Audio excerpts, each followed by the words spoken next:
ओम विश्वानि देव सवितर्दुरितानि परासु यद्भद्रं तन्यासु ब्रह्मा मुरारी त्रिगुणान्तकारी भानु शशिभो विसुतो गुरश्च गुरुश्च शुक्रः शनिराहु केतवः सर्वे ग्रहाः शान्तिकराः भवन्तु।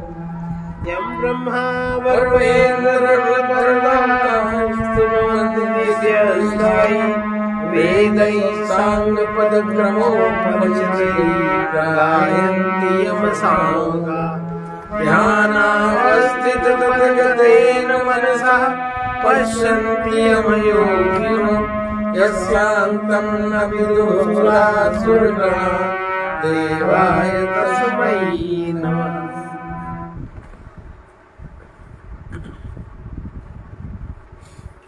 इतनी योग्यता प्राप्त करना है कि प्रत्येक वस्तु में, प्रत्येक व्यक्ति में अंदर हम हर एक के चौथे तल तक पहुंच सके। वो तभी पहुंच पाएंगे जब हम अपने चौथे तल में आ जाएंगे, हम जब जागृत हो जाएंगे। और जागृत होने पर जब हम स्वयं अपने मन के स्तर पे, अपने बुद्धि के स्तर, इस स्तर को हम देख पाएंगे। और इस देख कब पाएंगे? जब हम इसके अनुसार प्रतिक्रिया नहीं करेंगे। प्रतिक्रिया जहाँ की वही आंखें बंद हो गई, क्रिया होने लगी इंद्रियों से। और इतनी योग्यता प्राप्त करना है कि प्रत्येक वस्तु में, व्यक्ति में परमात्मा को खोज लें, अर्थात उसके चौथे स्तर पे अपने में ही उस स्तर में जागना है अपने। तभी खोज हमारी बंद हो, और नहीं तो इधर उधर बाहर खोज में भटकते रहेंगे। सारी जिंदगी बीत रही है। और इस स्तर पर जब प्राणी जाग जाता है तो शांत मौन होकर अपने शुद्ध अस्तित्व का अनुभव होता है। जो अपना शुद्ध अस्तित्व है वहीं से परमात्मा की यात्रा की शुरुआत है। अपना शुद्ध अस्तित्व माने अपने को होना पना, हम हैं। अब अभी क्या होता है? हम यह हैं। तो यह से संबंधित जो परिधि है, हम उसी को बढ़ाने घटाने में लगे रहते हैं। और या को बीच में हटा दें, और फिर जहाँ सत्य ही परिधि है, सत्य ही केंद्र है, शुद्ध अस्तित्व ही जहाँ बोध है, उसमें ठहरने पर और सूक्ष्मता आएगी। तब वो योग्यता प्राप्त होगी। उस स्तर पर अहंकार गलना शुरू होता है, अहंकार का पिघलना शुरू होता है। और जब तक अहंकार गलता पिघलता नहीं है, तब तक परमात्मा का बोध जागृत नहीं होता। परमात्मा का बोध जागृत होने लगे कि जब अहंकार गलने लगे। तो अहंकार कैसे गलता है? हेलो, प्रेम में। हेलो, प्रेम में गलता पिघलता जबकि श्रद्धा युत शरण है। प्रेम में गलता पिघलता जबकि श्रद्धा युत शरण है। ज्ञान अद्वय जब प्रकाशित वही सद्गुरु अवतरण है। ज्ञान अद्वय जब प्रकाशित वही सद्गुरु अवतरण। अब अहंकार कब ऐसा प्रेम जागृत होगा? उसके पहले श्रद्धा की जागृति होगी। और श्रद्धा की जागृति हम सब लोग जानते हैं। हम सबके अंदर प्राकृतिक श्रद्धा है। प्राकृतिक श्रद्धा किसी की तामसी है, किसी की राशि है, किसी की सात्विक है। वो सब स्वभाव के अनुसार सबको मिली है। व्यक्ति के पिछले कर्म जिस प्रकार के थे, गुण कर्म विभाग के अनुसार, उसी के अनुसार इस समय व्यक्ति में कर्तृत्व शक्ति, व्यक्ति में श्रद्धा की जागृति, व्यक्ति में प्रेम की अनुभूति, ईर्षा द्वेष क्रोध क्रय आदि का भाव का भावावेश सब पिछले कर्म के संस्कार अनुसार है। और इसको अगर न सुधारा तो ये बढ़ा चढ़ा के और भी जीवन में बढ़ जाएगा। श्रद्धा भी पिछले जन्म के भाव के अनुसार जाती है। सबकी श्रद्धा एक से नहीं होती। इसलिए अहंकार तब गलता है जब प्रेम जागता है, और प्रेम तब जागता है जब श्रद्धा की जागृति होती है, और श्रद्धा की जागृति पिछले जन्म के कर्म के अनुसार होती है। इस प्रकार अहंकार प्रकृति का सबसे सूक्ष्म अंश है, प्रकृति का सबसे सूक्ष्म अंश है, और ये चेतन आत्मा को अनंत परमात्मा से निरंतर इसको अभिन्न जानकर स्वयं को आत्मा ही समझना है, देह समझना ही नहीं।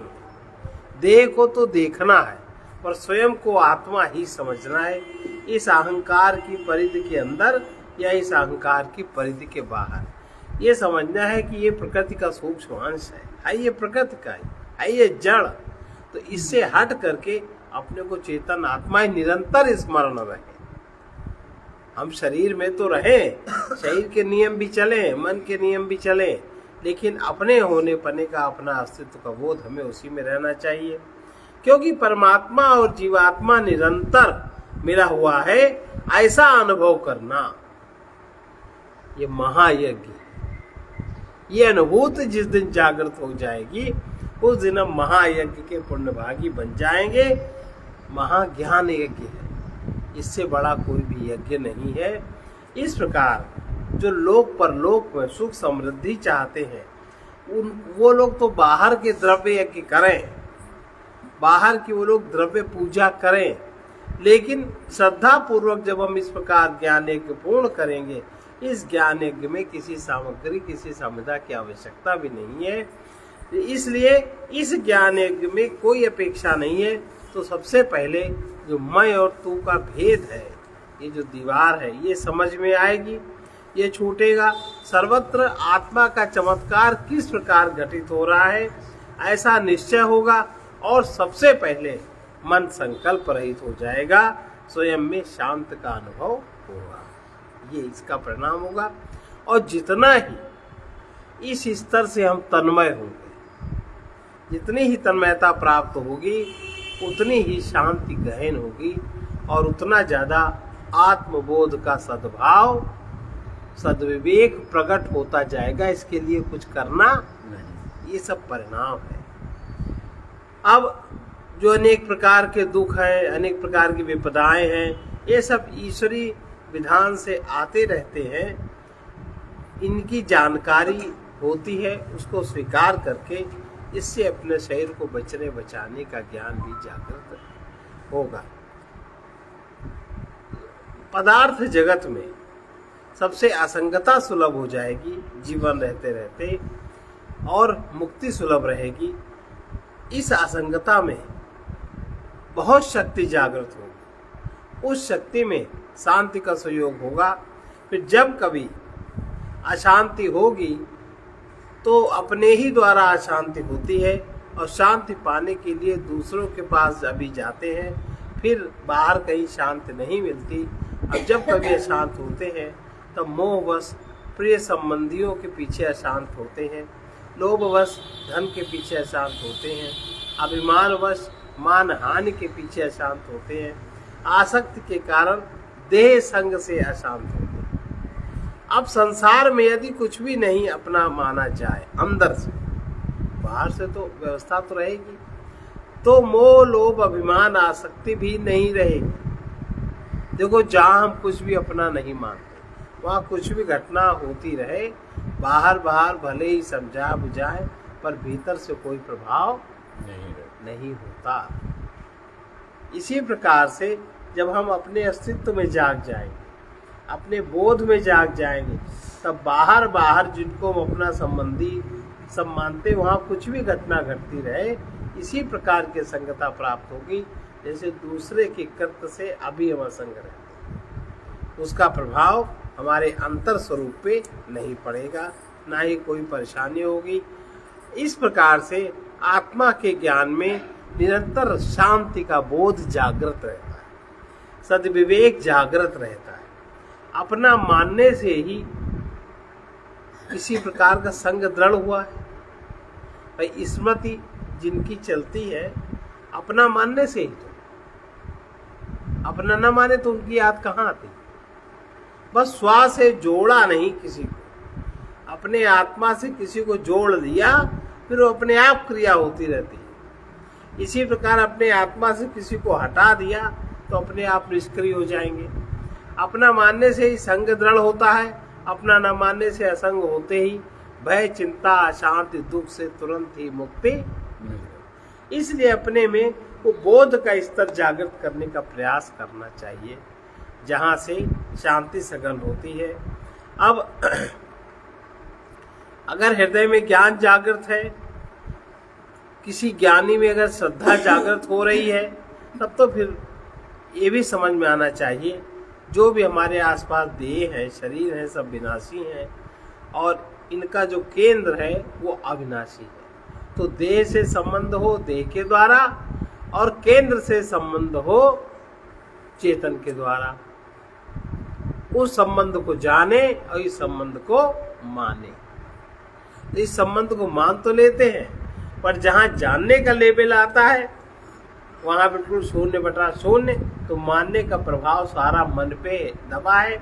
जरा से कोई प्रतिकूलता हुई मन को वो दबा लेता है। इस स्थिति से उबरना है। ऐसा जाने आत्मा ही अविनाशी है, निर्विकार है, शुद्ध है, नित्य है, मुक्त है, निरंतर जन्म रहित है, ज्ञान स्वरूप है। देह को अपना ही ज्ञान नहीं, देह को तो आप जानते हो ना। देह को अपने आप कहाँ ज्ञान है ज्ञान है नहीं है ना। देह को अपना ही ज्ञान नहीं, देह तो जड़ है, आत्मा नित्य चेतन, नित्य चेतन को देह का ज्ञान है और नित्य चेतन को ही देह के संबंध का भी ज्ञान है। तो उस संबंध का ज्ञान आसक्ति है कि ममता है, ये भी नित्य चेतन की जानकारी, लेकिन वो चेतन तब तो अभी हमारे में जागृत नहीं है, इसलिए सारी समस्याएं हैं। अगर जागृत हो जाए तो देह और आत्मा को जितने स्तर तक हम एक मानते हैं, ये सबसे पहला अज्ञान है।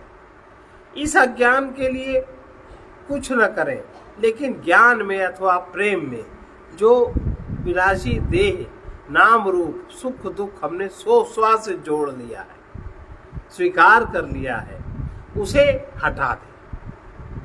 स्व से न जोड़े, स्व बस स्व है, स्व में ये सब देखें।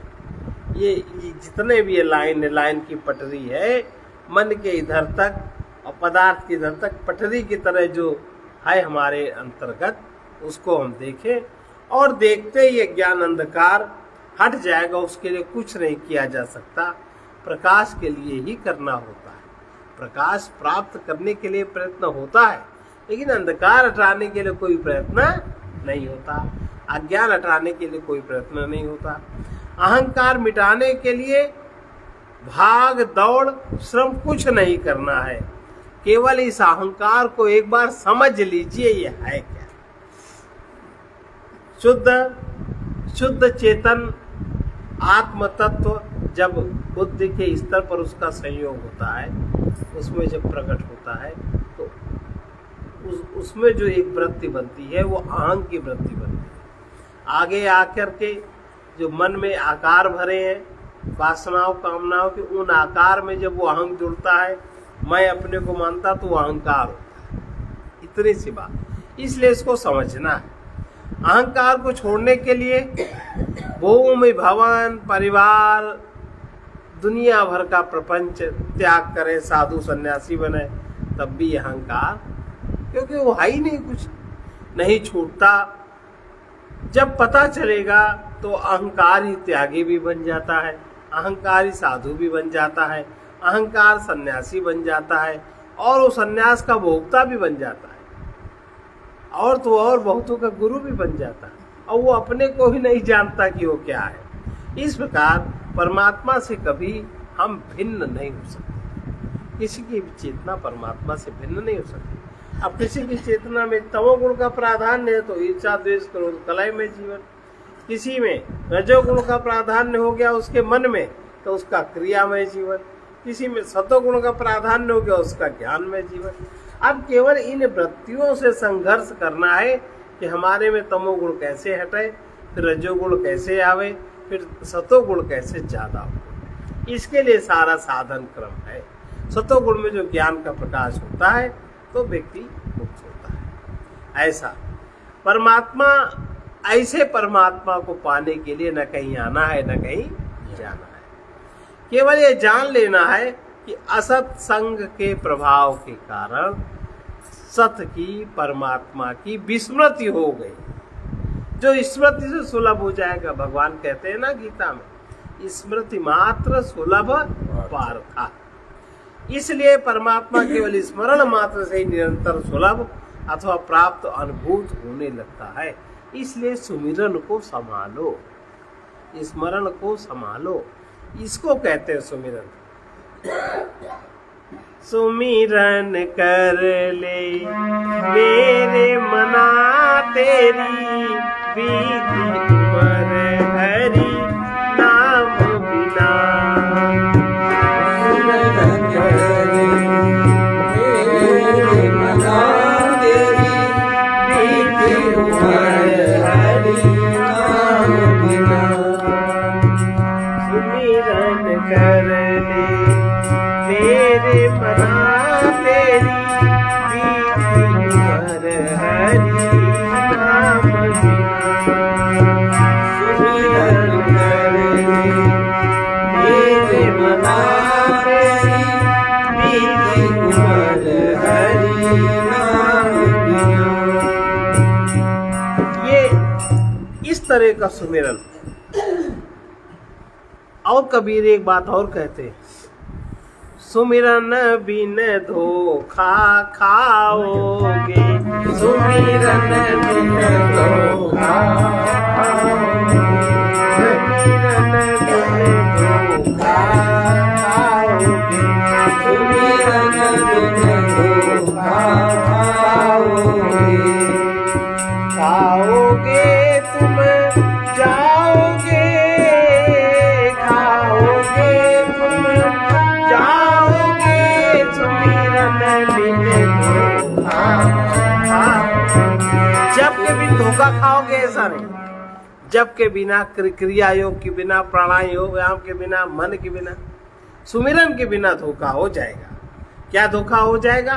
मुट्ठी बांधे आए जगत में, मुट्ठी बांधे आए जगत में, हाथ पसारे जाओगे, हाथ पसारे जाओगे, सुमिरन बिन धोखा खाओगे, सुमिरन बिन धोखा खाओगे। जैसे मोती परत हो सकी, जैसे मोती परत हो सकी, बेर भये झरी जाओगे, बेर भये झरी जाओगे, सुमिरन बिन धोखा खाओगे, सुमिरन बिन धोखा खाओगे। जैसे हाथ लगावे हथवा, जैसे हाथ लगावे हथवा, सौदा बिन पछताओगे, सौदा बिन पछताओगे, सुमिरन बिन धोखा खाओगे, सुमिरन बिन धोखा खाओगे।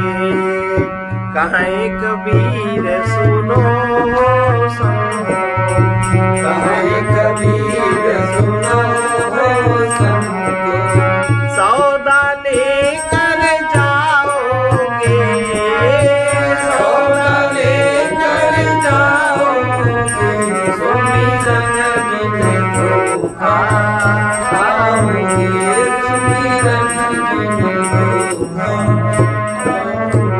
सुमिरन, सुमिरन करना क्या है?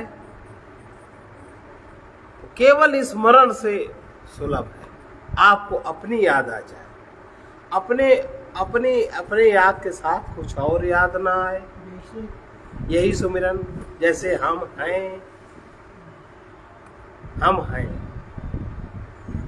एक क्षण आएगा हम भी छूट जाएगा, केवल है बचेगा। उस क्षण अहंग से भी ऊपर चेतना हो गई, और जब हम हैं तब अहंग से युक्त चेतना है। आत्मा महत्त्व में आत्मा का बुद्धि से जो संयोग हुआ, हम हैं वो स्तर है। अब है केवल शुद्ध चैतन्य का स्तर है, हम हट गया। हम यह है अहंकार का स्तर, मन के लेवल पे आ गए। तो केवल हम हैं का स्मरण से शुरू करें और फिर है तक पहुंच जाएं। यह है सुमिरन। सुमिरन की महिमा है। इसलिए भगवान कहते हैं स्मरण मात्र सुलभ पार्थ, स्मरण मात्र से ही नित्य निरंतर सुलभ अथवा प्राप्त ही अनुभूत होता है। क्या? अस्तित्व जो तुम हो। इस चीज को साधने की कोशिश करना है। इसलिए प्रथम तो जब करेगा क्या करेगा? जब सुबह तो अब अभी तक समझी नहीं, जब तो जब की तो कई बातें नहीं आती। कैसे सुनो? इसके लिए सबसे पहले तो प्रथम तन की शुद्धि करिए, जिसके लिए आहार को शुद्ध करो, शुद्ध आहार करो। राजसी तामसी आहार के सेवन से बचो। यदा कदा हो जाए तो ठीक है, और पूरा पेट आहार न करिए। कुछ अंश खाली रहे, 4 अंश में 1 अंश दे दिया आपने कौवे कुत्ते को, 1 अंश छोड़ दिया हवा के लिए, अब बचा आधा। इतना भोजन करिए, शरीर अपने आप शुद्ध होने लगेगा। और नियमित कोई न कोई सेवा का व्रत पकड़ लिया जाए। जैसे घरों में बहुत से लोग सेवा का व्रत पकड़े हैं। जैसे किसी का नियम है सुबह स्नान आदि का किया, पूजा पाठ के बाद सब्जी ले आए नियम से, और कुछ काम कर लिया, या और कहीं नियमित कोई न कोई ऐसी सेवा का व्रत पकड़े। पहले परिवार में, फिर समाज में, फिर जहाँ रहते हैं वहाँ कोई न कोई सेवा वृत्ति होकर के श्रम करने का अभ्यास करें। और अब इंद्रियों की शुद्धि के लिए संयम रूप में तप करना है। इंद्रियां जो चाहें वो उनको खुराक तुरंत नहीं देना है, तुरंत नहीं देना। थोड़े क्षण आप रुक जाएंगे तो उसका वेग कम हो जाएगा। धन की शुद्धि के लिए उसका कुछ हिस्सा अधिकारी सुपात्र मिले तो उसको दान करना चाहिए। मन की शुद्धि के लिए शम का अभ्यास करना चाहिए, संतोष का। और उस अभ्यास के बाद अपने मन को देखने के लिए स्वयं जागृत होना चाहिए।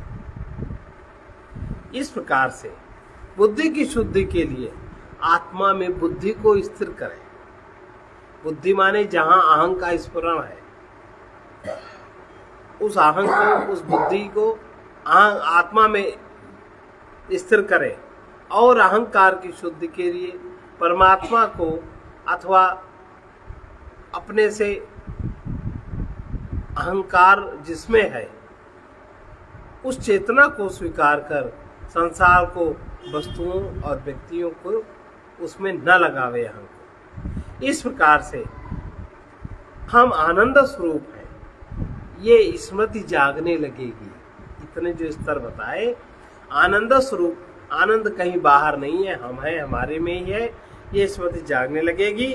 कहीं दीन दुखी जो दरिद्र हम भीतर से हैं वो समाप्त होने लगेगा, और ना हम किसी को दुखी बना सकते हैं, ना हम स्वयं दुखी हो सकते हैं, ना फूट डाल सकते हैं, ना किसी से फूट सकते हैं।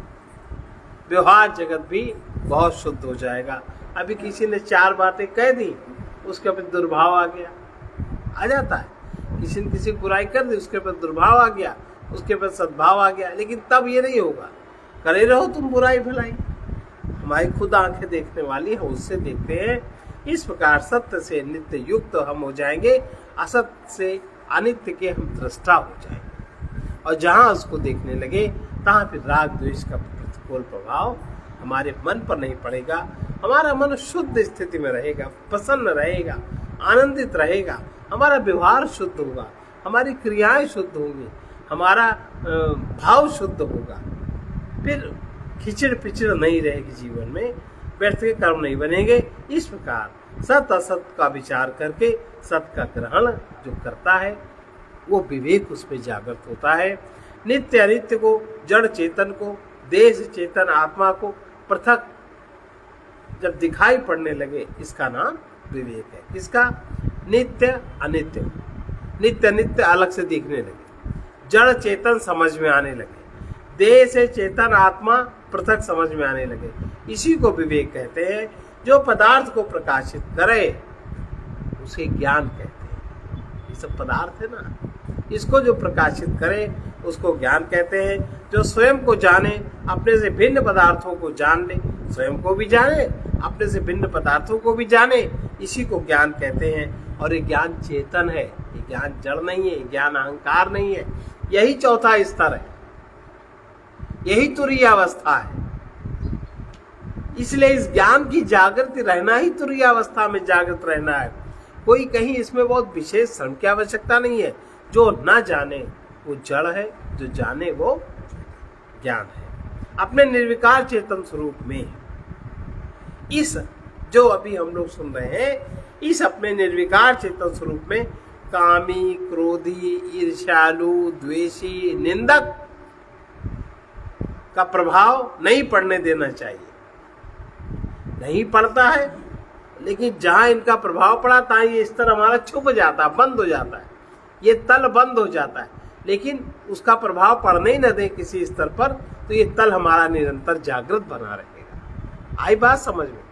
जहां इन वस्तुओं का प्रभाव पड़ा वही हमारी जो जागृति है बंद हो जाती है। तो इसको हमें निरंतर बंद नहीं होते, दूसरे के प्रभाव से हम प्रभाव रहित रहें, पर अपने इस ज्ञान के स्तर को बंद न होने दें किसी के दोष के कारण से। स्वयं अपनी ओर से किसी पराश्रित सुख का कामी भी नहीं बनना है कि हम उसके सहारे रहे कि हमें सुख देगा। किसी से ईर्ष्या द्वेष नहीं रखना है। मन में अगर ईर्ष्या द्वेष आता उसको देख लेना है, उसको झाड़ देना। जहाँ उसको देखा तहाँ वो सूखने लगा, बीज निकल गया। क्रोध में शक्ति का दुरुपयोग भी नहीं करना है। बहुत जब सावधान रहेंगे तभी समय और शक्ति के दुरुपयोग से हम अपनी शक्ति को बचा पाएंगे। दुरुपयोग से हम जितना बचा पाएंगे उसी में उन्नति और सद्गति के साधन सुलभ हो जाएंगे। इस प्रकार से जितना हो पाए, जितना उतना ही अपने अंदर विचारों से, स्मृतियों से, अनेक प्रकार के भावों से अपने को शून्य रखना है। और जितना शून्य रखेंगे उतना ही शांत होकर ठहर जाएंगे, उतना ही पूर्णता प्राप्ति का अधिकार आपको प्राप्त होता जाएगा। इस प्रकार से ये जो अंधकार चारों तरफ दिखता है, इसको मिटाने के लिए कोई श्रम नहीं करना है। ज्ञान का दीपक जला के चल देना है। अगर 4 हाथ आगे प्रकाश है दीपक का, तो उतना रास्ता मिल गया और रास्ता मिल गया। प्रकाश की प्राप्ति के लिए श्रम करना है। प्रकाश होते ही अंधकार स्वतः मिट जाएगा। इसी प्रकार ज्ञान मिटाने के लिए श्रम की आवश्यकता नहीं है, प्रत्युत ज्ञान में देखने की आवश्यकता है। ज्ञान में देखने की आवश्यकता है, निरंतर सावधान रहने की आवश्यकता है, निरंतर जागरूक रहने की आवश्यकता है। अंधकार चाहिए तो प्रकाश को समाप्त कर दे, बंद कर दे। और अगर अंधकार नहीं चाहिए तो प्रकाश को जलाए रखना है। ज्ञान में देखना है कि आसक्ति जब तक रहती है तब तक कुछ भी साधना करते हैं। जब तक आसक्ति है, कुछ भी साधन करें, उस साधन से हमारे दुख नहीं मिट सकते। मूल जड़ आसक्ति है, साधना से दुख नहीं मिटते। जब आसक्ति नहीं रहेगी तब साधना ना भी करोगे तो भी दुख नहीं होगा। सुखासक्तिवश कभी न कभी दुख हर एक को भोगना पड़ता है। इसके अतिरिक्त अनेक लोगों में क्रियाशक्ति, कर्माशक्ति, फलाशक्ति, संबंधाशक्ति तथा स्थानाशक्ति, बाह्य मंदिर मूर्ति में आसक्ति भी कभी कभी दुखद बन जाती। बनी कि नहीं बनी? बन जाती। जिस अविवेक से, जिस सुख को, जिस अविवेक के कारण, जिस इंद्रिय सुख में हमारा विवेक है, अगर हम उस सुख को बहुत समय तक भोगना चाहते हैं, सदा भोगना चाहते हैं और दुख से बचना चाहते हैं, जब तक हम उसको ज्ञान में नहीं देखेंगे तब तक सुख का लालच और दुख का भय हमें रहेगा। जब ज्ञान में देखना आ जाएगा तब सुख का जब लालच नहीं रहेगा तभी दुख का भय नहीं रहेगा, क्योंकि सुख दुख दोनों ही मिथ्या है, केवल आनंद ही सत्य है। मानने के कारण सुख दुख का बंधन है। अगर हम मन से न माने तो सुख दुख का कोई बंधन नहीं होता। सुख के बाद दुख है, ऐसा सब लोग जानते हैं, और दुख के बाद सुख की प्रतीति है, ये मन का क्रम है। ये दोनों निश्चय करके, निश्चय बात है कि इनको जीव लांग नहीं सकता। जब तक जीव का जीवत्व बना है, जब तक उसका अहंग है, तब तक जीव लांग नहीं सकता। सुख दुख दोनों त्यागे नहीं जा सकते, अतः स्वयं में समर्पित रहने का विवेक जागृत करके इनको देखा जा सकता है। आसक्ति ममता को अभी अगर छोड़ने की योग्यता नहीं है, जब तक इन सब इस प्रकार हम ज्ञान प्रकाश में नहीं जागते, तब तक आसक्ति ममता को छोड़ने की योग्यता जागृत नहीं होती। तब तक आत्म तत्ववेत्ता ज्ञानी में या भक्त विरक्त संत में ममता और आसक्ति दृढ़ करो, उसका संग नित्य करने का प्रयास करना चाहिए। ज्ञानी भक्ति विरक्त संत की संगति में ही देहासक्ति सुखासक्ति कुछ समय के लिए सत्यासक्ति भगवत भक्ति में बदल जाएगी। इसलिए अगर वो लोग मिलते हैं तो उनका संग करो, जहाँ तक हो सके उनको सुनो और उनकी सेवा में तत्परता लानी चाहिए, और सांसारिक नाम रूपों में इस प्रकार धीरे से अनासक्ति दृढ़ हो जाती है। जगत में जो कुछ भी मिला है उसके पहले ही परमात्मा मिला हुआ है, मिला रहेगा। जगत का तो अभी शरीर छोटा नहीं कि सब कुछ छूट गया, और उसके बाद कौन मिला रहेगा? परमात्मा ही तो मिला रहेगा, और उसकी अगर स्मृति ही ना रही तब परमात्मा क्या कर लेगा? अगर उसकी स्मृति रही तो सब कुछ कर लेगा। तो इसलिए ये याद रखना है कि तब तक असत संग से मुक्त नहीं मिलेगी जब तक सत परमात्मा का स्मरण न रहेगा। अहं ज्ञान से जितना ही आकार छूटते जाते हैं उतना ही अहं ज्ञान प्रेम से भरता जाता है, उतना ही प्रेम जागृत होता जाता है। इच्छाओं के रहते दरिद्र अहंकार बना रहता है, कहीं भी याचना समाप्त नहीं होती।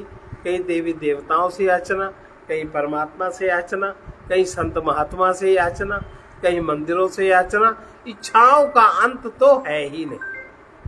इसलिए जब कुछ भी न चाहा जाएगा तब स्वतंत्र हम हो पाएंगे, और तब स्वतंत्रता हमारी अनंत हो पाएगी। फिर जब कभी ध्यान पूजा भजन साधना आदि ना करने का ऐसा लगे, आज नहीं कर पाए, तब देखिए कि इस पश्चाताप से ना पश्चातापित हो। हम कुछ कर पाए कि नहीं कर पाए, लेकिन जो हमारे शरीर के अंदर निरंतर हो रहा है, अगर ना कर पाने का दंड होता तो ये क्रिया बंद हो गई होती। इसलिए ये प्रायश्चित मिथ्या है, इस मिथ्यात्व से बचना चाहिए।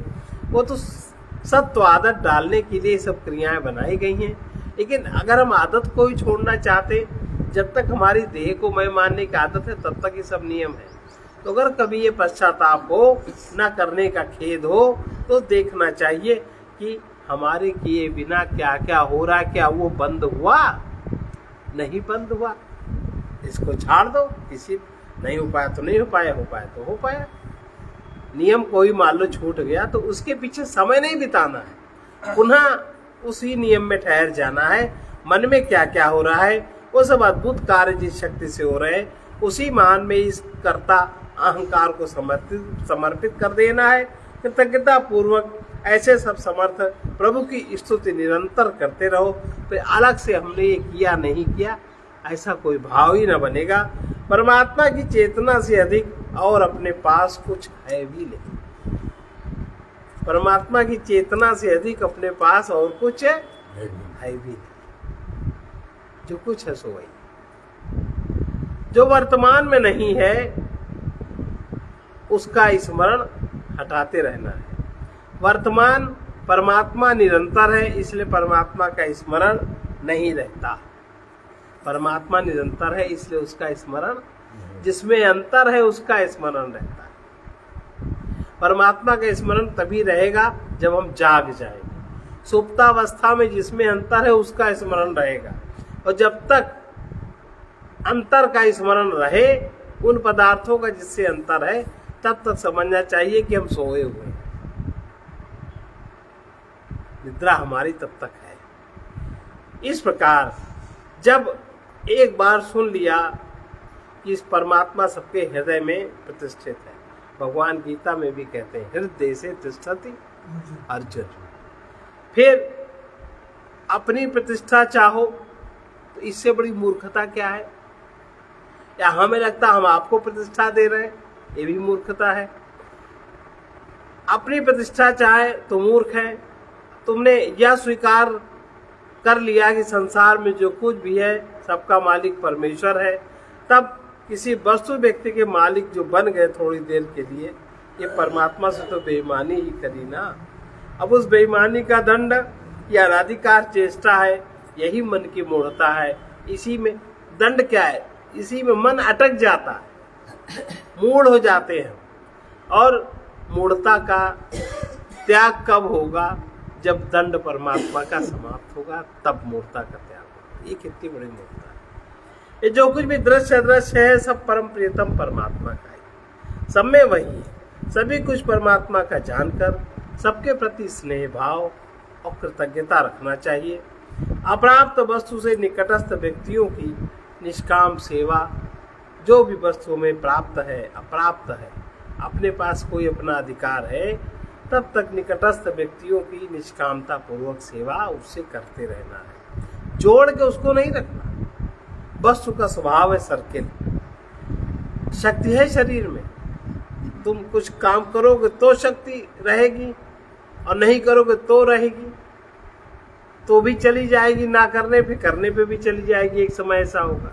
इसलिए शक्ति के रहते सेवा करना शुभ है कि आलसी पड़े रहना शुभ है? सेवा करना शुभ है। इसलिए जो परमात्मा की चेतन शक्ति के द्वारा बाहर भीतर तन मन बुद्धि में जितनी भी गतियां हो रही हैं, इन गतियों को साक्षी होकर कभी कभी देखना चाहिए। हृदय में पाने के लिए अगर कुछ भी विचार उठे, तभी ये समझना चाहिए कि हम पाएंगे क्या, क्या पाएंगे। जो पाएंगे वो खोएंगे, और जो पाएंगे उतनी देर का समय शक्ति हमें यही तो होगा कि हाँ मिल गया, फिर हम अपने को खाली अनुभव करेंगे। इस विवेक को समझ लेने से निरर्थक दौड़ बच जाती है। अनेक प्रकार के अपराधों में अपने ज्ञान स्वरूप के साथ निरंतर सुलभ शांति एक सबसे बड़ा अपराध है, कि अनेकों अपराधों में अपने ज्ञान स्वरूप के साथ निरंतर जो सुलभ शांति है, इसका विस्मरण रहना, ये बहुत बड़े अपराध का परिणाम है। विस्मरण नहीं, किस अपराध का परिणाम, और ये अपराध का दंड सब हम सब लोग भुगत रहे हैं, और हम लोग ये नहीं समझ पाते ये दंड हमें क्यों मिला। ये अपराध अगर नष्ट हो सकता है तो ज्ञानाग्नि के से नष्ट हो सकता है, इसके नीचे नष्ट नहीं हो सकता। एक बार निश्चय हो जाए कि हम देह नहीं है, या देह मेरी नहीं है, अपने सतचित आनंद स्वरूप में हमारी प्रतिष्ठा हो जाए। लेकिन ये निश्चय क्यों नहीं हो पा रहा, ये भी समझना चाहिए। इतने बार सुनते सुनते ये निश्चय नहीं हो पाता, इसलिए चित्त चंचल है। इसलिए नियमित पूरक और रेचक प्राणायाम अवश्य ही करना चाहिए। इससे चंचलता विक्षेप शांत होता है, शिथिलता जड़ता भी इससे दूर होती है। अशुभ का विरोध नहीं करना, शांत रह के देखना है, अपने आप में बुद्धि को स्थिर करना है। अशुभ स्वतः ही समाप्त हो जाएगा। अशुभ को हटाने में व्यर्थ श्रम नहीं करना, अपने में शुभता को बढ़ा लेना है। चिंता कामनाओं में शांत रहने पर ईर्ष्या द्वेष कलह क्रोध से शक्ति बचाते रहने में बुद्धि का विकास हो पाता है। और जब तक चिंतित रहते हैं, कामनाओं में रहते हैं, ईर्ष्या द्वेष कलह क्रोध में रहते हैं, हमारी शक्ति नहीं बचती, तब तक हमारे विज्ञान में कोश का हमारी बुद्धि का विकास नहीं होता, और क्षीणता आती जाती है। व्यक्ति नीचे गिरता जाता है, मनों में कोश में आएगा, फिर भाव में आएगा, भाव में तो निरंतर ईर्ष्या द्वेष फिर काम में आ जाएगा, वहाँ तो निरंतर शक्ति का स्खलन ही है।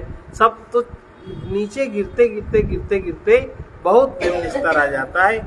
इस प्रकार हमको आनंद से आनंद में रहते हुए, सभी के प्रति उचित शिष्टाचार का पालन करते हुए, विनय भाव से रहते हुए, कृतज्ञता एवं प्रेम मधुरता के साथ हमें जीवन जीना है। कठोरता के साथ जीवन नहीं जीना है। और हमने अपनी प्रीति में जो विनाशी नाम रूप हमारे भरे हैं, इनको जितना ही ये नाम रूप भरते जाएंगे उतना ही हमारा प्रेम ढक गया है, और हमारा प्रेम भी उसी में हो गया, उतना ही प्रेम समझते हैं, लेकिन जबकि प्रेम तब तो उतना नहीं है। इस प्रकार जो प्राकृतिक सृष्टि का 5 तत्वों से निर्माण बताया गया है, प्रकृति 5 तत्वों से बनी है। सृष्टि के कुछ पदार्थों को अविवेकवश जीव मेरा तेरा मानकर अपना संसार एक बना लिया, जो पकड़ में ना आए, सरकता ही जाए, वही संसार है। जो कभी स्थिर न रहे वही जगत है। जो पकड़ में ना आए, सरकता ही जाए, उसको संसार कहते, और जो कभी स्थिर न रहे वही जगत कहलाता है। इस प्रकार ये जगत ईश्वर की सृष्टि है और संसार जीव की अपनी मानी हुई सृष्टि है। इस भेद को जानना चाहिए। जीव अपनी बनाई हुई सृष्टि में और ईश्वरीय सृष्टि में अपने कर्म अनुसार पाप पुण्य का निरंतर भोगता बनता रहता है। जिसके द्वारा अपनी और दूसरों की उन्नति हो वही पुण्य कर्म है। जिसके द्वारा अपनी और दूसरों की अवनति हो वही पाप कर्म है। विवेक पूर्वक वैराग्य तथा सत्य में अनुराग से सेवा, शक्ति, संपत्ति, योग्यता को लगाते हुए दोषों का त्याग करने से उन्नति होती है। राग, द्वेष, मोह, लोभ, अभिमान आदि दोषों की वृद्धि होना ही अवनति, पतन है। इस प्रकार बुद्धि के द्वारा विचार पूर्वक अनेक घड़ों में मिट्टी है तो ये समझना चाहिए, अनेक आभूषणों में एक स्वर्ण ही है। इसी प्रकार अनेक नाम रूपों का प्रकाशक एक चेतन आत्मा को देखना ही ज्ञान यज्ञ है। सारा विश्व ब्रह्म में ही जो बना उसे ही ब्रह्मांड कहते हैं। ब्रह्म ही विश्वमय है। इस ज्ञान से राग द्वेष मिटता है और परमात्मा के प्रत्येक कण में क्षण क्षण में सत्ता शक्ति चेतना के रूप में परमात्मा ही विद्यमान है। इस अनुभूति को ही साक्षात्कार कहते हैं। निष्काम यज्ञ से अंतःकरण की शुद्धि होती है और पूर्ण वैराग्य से निष्कामता आती है। अंतःकरण की शुद्धि होने पर निष्काम प्रेम पूर्वक परमात्मा विष्णु के चिन्मय नाम का संकीर्तन करते हुए सर्वत्र परमात्मा का ही स्मरण करना है। स्तुति, सेवा, नमस्कार के द्वारा सर्वनाम रूपधारी परम आत्मदेव की उपासना में अपने मन को तल्लीन रखना है। इस प्रकार युधिष्ठिर को एक बात भगवान ने समझाई जो बहुत कम लोग जानते हैं। परमात्मा का जीवात्मा जब मन माने आकारों को अपने में रखकर मेरा मेरी मानने लगता है, तभी जो परमात्मा का प्रेम, परमात्मा की भक्ति के लिए परमात्मा के प्रति जो होना चाहिए वो प्रेम विनाशी पदार्थों की ममता के रूप में जीवात्मा के बंधन का कारण बन जाता है। ये बात भगवान कृष्ण ने युधिष्ठिर को समझाई कि ममता जब राजा बन गए, उपदेश दिया जाता है, तब ये उपदेश दिया। इतना सा उपदेश का सार इसको फिर से सुने। परमात्मा का जीवात्मा जब मन के माने हुए आकारों को अपने में रखकर मेरा मेरी मानने लगता है, तभी जो परमात्मा का प्रेम, परमात्मा की भक्ति के लिए परमात्मा के प्रति होना चाहिए, वो उसका प्रेम विनाशी पदार्थों में ममता के रूप में जीवात्मा के बंधन का कारण बन जाता है। इसलिए ये युधिष्ठिर तुम बंधना नहीं, राजा होने के बाद का उपदेश है। ममता यस्य द्रव्येषु मृत्युराशेष अवर्तते। जो वन में रहकर वन फल खाकर निर्वाह करता है, उसको भी यदि पदार्थों के में द्रव्यों में ममता है तो भी मृत्यु के समय मृत्यु के मुख में जा रहा है। मृत्यु के बाद उसकी भी दुर्गति ही होनी है।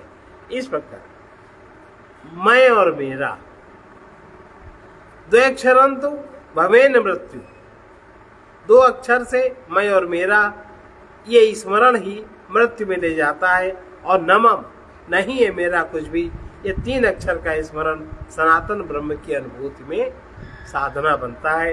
ममता ही मृत्यु की दिशा है, ममता का त्याग ही सनातन अमृतत्व की दिशा है।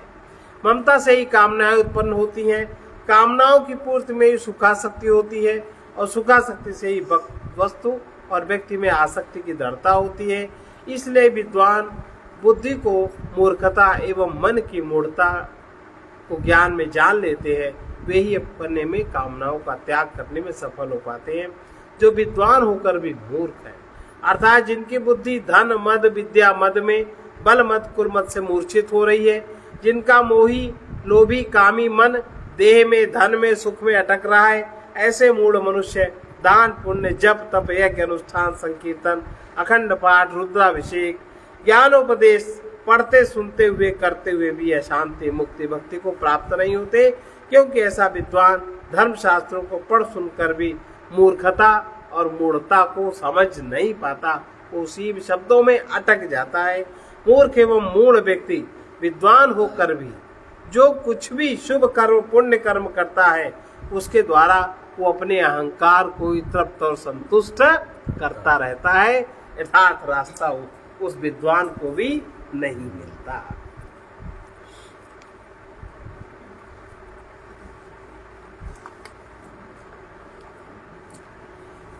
परम प्रभु की प्रिय शाश्वत आत्माओं, परम प्रभु की प्रिय शाश्वत आत्माओं, तुम्हें देख कुछ गीत गाने की मन, तुम्हें देख कुछ गीत गाने की मन में, जो कुछ भी अभी तक समझा है मैंने, जो कुछ भी अभी तक समझा है मैंने, वही सब तुम्हें भी सुनाने की मन में, वही सब तुम्हें भी सुनाने की मन में।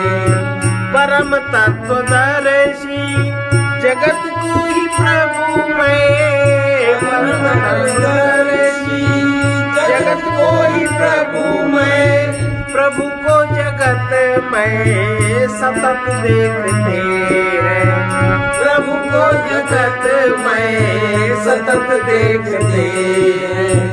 इसी भाव से सर्व रूपों में अपने, इसी भाव से सर्व रूपों में अपने, सर्वस्व प्रभु को ही माने जीवन, सर्वस्व प्रभु को ही माने जीवन में। तुम्हें देख कुछ गीत गाने जीवन में, तुम्हें देख कुछ गीत गाने जीवन में। मुझे देख कर कोई धोखा न खाना, मुझे देख कर कोई धोखा न खाना, नहीं दे सकूंगा मैं वरदान कोई, नहीं दे सकूंगा मैं वरदान कोई। कदाचित तुम्हें जो भी कुछ मिल चुका है, कदाचित तुम्हें जो भी कुछ मिल चुका है, वो छिन जाएगा ये बताने की मन, वो छिन जाएगा ये बताने की मन। जो कुछ भी अभी तक समझा है मैंने, जो कुछ भी अभी तक समझा है मैंने, वही सब तुम्हें भी सुनाने की मन, वही सब तुम्हें भी सुनाने की मन। तुम्हारा वही है जो तुमसे न छूटे, तुम्हारा वही है जो तुमसे न छूटे,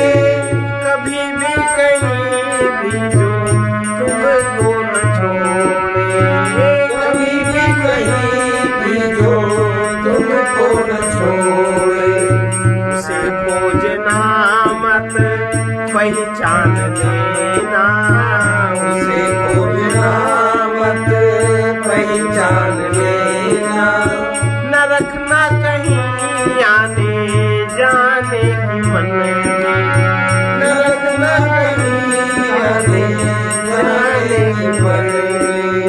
इसी भाव से सर्व रूपों में अपने, इसी भाव से सर्व रूपों में अपने, सर्वस्व प्रभु को ही पाने की मन में, सर्वस्व प्रभु को ही पाने की मन में।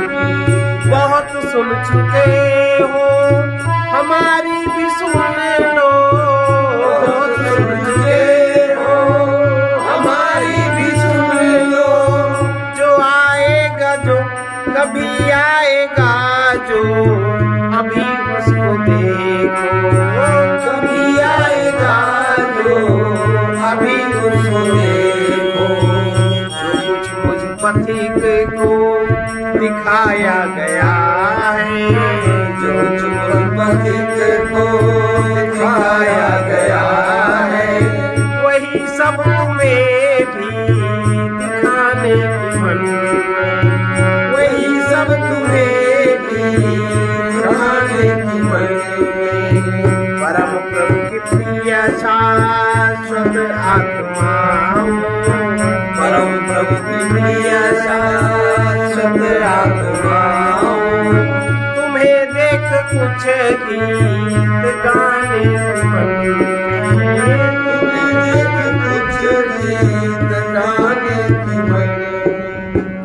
अहंकार को प्रभु में समर्पित जानकर प्रभु की मर्जी से सब कुछ होते हुए देखो। अहंकार को प्रभु में समर्पित जानकर प्रभु की मर्जी से सब कुछ होते हुए देखो। सब स्वीकार करते जाओ, हानि लाभ अच्छा बुरा ये सब माना हुआ भाव है, सत्य नहीं है। सर्वे भवन्तु सुखिनः, सर्वे सन्तु निरामयाः, सर्वे भद्राणि पश्यन्तु मा कश्चित् दुःखभाग् भवेत्। कृष्णाय वासुदेवाय हरे परमात्मने प्रणतक्लेशनाशाय गोविन्दाय नमो नमः। असतो मा सद्गमय तमसो मा ज्योतिर्गमय मृत्योर्मामृतंगमय। ॐ पूर्णमदः पूर्णमिदं पूर्णात् पूर्णमुदच्यते पूर्णस्य पूर्णमादाय पूर्णमेवावशिष्यते। ओम शांति शांति शांति।